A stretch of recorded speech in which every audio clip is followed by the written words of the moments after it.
Hola, mi nombre es Elia Nicole Zúñiga Acuña. Yo les hablaré hoy acerca de la arteria maxilar interna, hablando un poco de su origen y trayecto, ramas colaterales y terminales y un poco de su irrigación. La arteria maxilar interna como nombre antiguo, el nombre actual es arteria maxilar.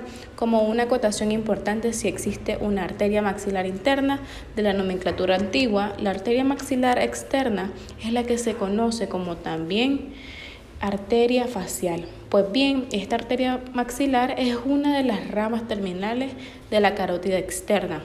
De manera general podemos decir que se encarga de la irrigación de grandes estructuras anatómicas como lo son el maxilar, el hueso maxilar, la mandíbula, los dientes, la mucosa bucal, la mucosa gingival, las encías, músculos como miloioides, los músculos masticadores. De estos estamos hablando del temporal, del macetero, del pterigoideo. Esto suple a la articulación temporomandibular y al conducto auditivo externo. Esto en términos simples. Ahora hablemos un poco de su origen. La arteria maxilar interna nace como rama terminal de la carótida externa. Únicamente va a tener dos ramos terminales. El primero la arteria maxilar y el segundo la arteria temporal superficial. Pues bien, entonces el origen nace como rama terminal de la arteria carótida externa a la altura del cuello del cóndilo, en la región parotidia.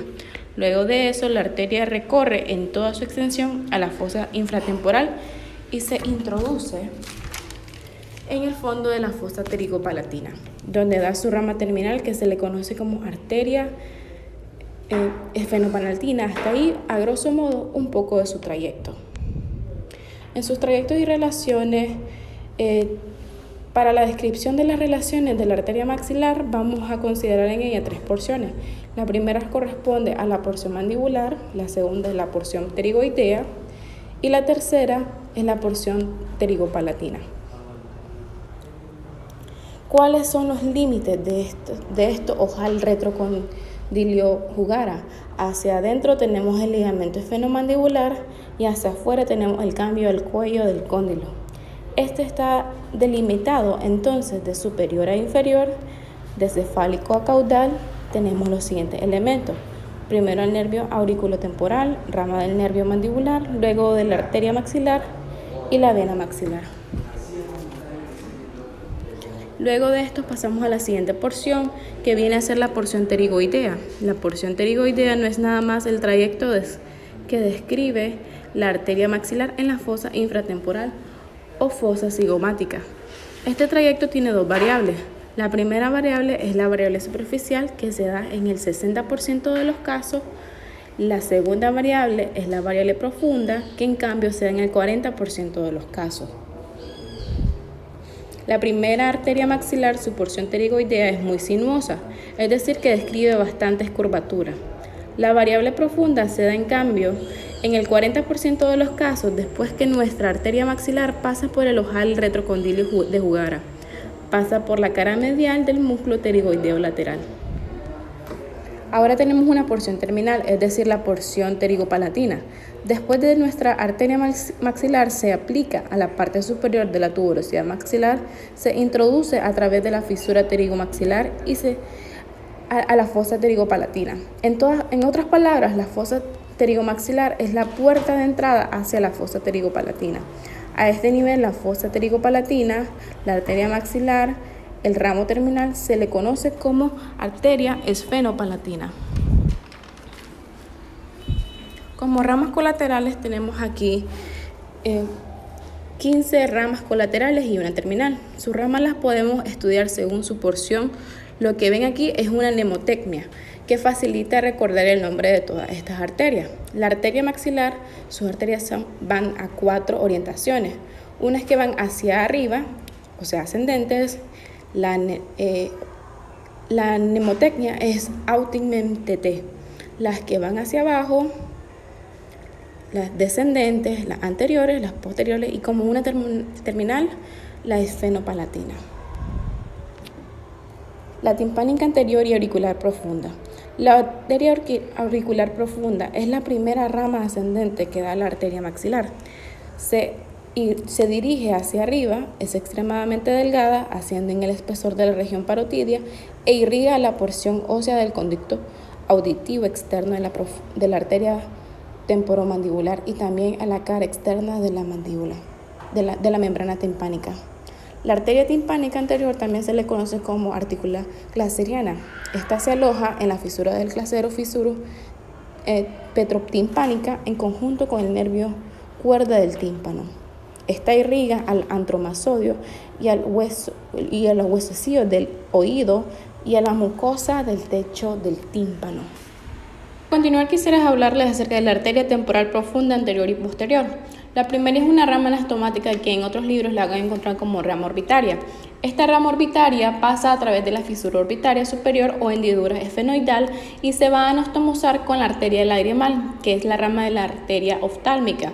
Oftálmica es a su vez rama de la arteria carótida interna. De esta manera existe una conexión entre la arteria maxilar interna y la carótida interna.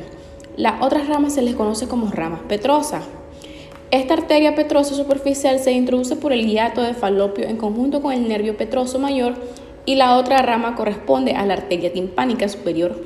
La arteria timpánica superior se introduce en cambio por el hiato accesorio en conjunto con el nervio petroso menor. La primera rama de la arteria petrosa superficial se encarga de irrigar todo lo que se encuentra en el interior del acueducto de Falopio o conducto facial, mientras que en la arteria timpánica superior, esta va de aquí a irrigar a toda la mucosa del techo del tímpano, así también como la base del estribo, es en cuanto a la arteria meningia media. Ahora vamos a la arteria meningia accesoria.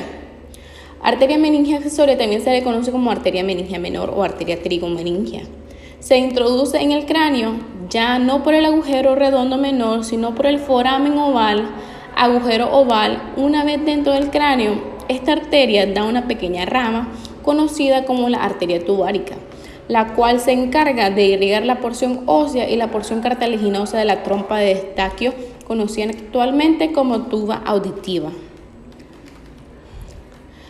La arteria alveolar inferior o arteria dentaria inferior. Esta arteria viaja lateral el músculo pterigoideo interno.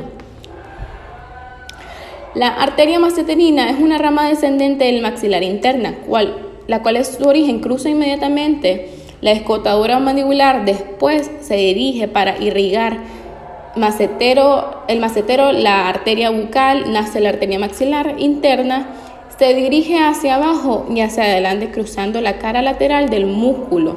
Finalmente llega al músculo buccinador, la cual no va a irrigar. La arteria palatina mayor o anterior pasa de esta región hacia la bóveda palatina como lo hace a través del foramen palatino posterior. La otra arteria es la arteria palatina menor o posterior, la cual hace el mismo trayecto, más o menos, pero en vez de introducirse en forma palatino mayor, lo hace en el foramen palatino menor o agujeros palatinos accesorios. Va a irrigar la úvula y todas las partes blandas que encuentran en la parte posterior de la cavidad bucal. Esta arteria a veces no siempre da una arteria colateral, que se le conoce como arteria pterigopalatina. La arteria palatina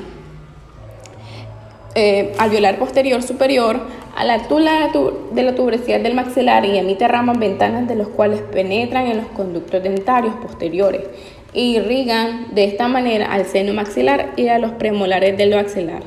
La otra rama anterior es la rama suborbitaria o infraorbitaria. Esta rama se ha introducido en el fondo de la fosa pterigopalatina. Esta rama actual pasa a través de la hendidura esfenomaxilar o fisura orbitaria inferior.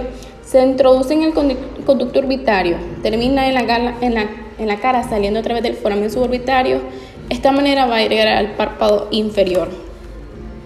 Finalmente tenemos la arteria vidiana y la arteria pterigopalatina, que son las ramas posteriores. La arteria vidiana es la que se conoce actualmente como la arteria faríngea. La arteria vidiana o del conducto pterigopalatina se introduce en el conducto pterigoideo. De esta manera llega a la bóveda de la faringe o arteria pterigopalatina. Puede que nazca de la arteria palatina mayor, a veces lo hace directamente de la arteria maxilar.